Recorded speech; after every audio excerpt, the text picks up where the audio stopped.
Welcome to the Genius Factory. Enjoy the video. You will begin by confirming compatibility, because that determines the connection method. First, make sure your car supports Apple CarPlay or Bluetooth audio. Once done, update iPhone software so features work reliably. Next, enable Bluetooth, Wi-Fi, and Siri in settings and unlock your phone before connecting. For wired CarPlay, plug a certified Lightning cable into the car's USB port. For Bluetooth, put the car into pairing mode, now, so the phone can find it immediately. You now complete the middle steps, pair and configure. On the iPhone, pick your car's name from the Bluetooth list and confirm the pairing code. That authenticates the link.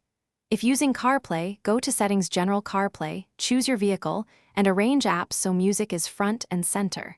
Then, make sure the infotainment system's audio source is set to Bluetooth or USB. This tells the car where to pull audio from. Finally, allow phone access when the vehicle prompts so controls and artwork appear. You finish by testing and saving the setup so it works next time. Open Apple Music, play a song, and use steering controls or Siri to confirm playback and mic commands. This verifies both audio and control channels. Then enable Auto Connect in Bluetooth settings or mark the car as a trusted device so reconnection is automatic. If things go wrong, try the single-key troubleshooting step. Restart your phone and the infotainment system, then reattempt pairing or replug the USB cable.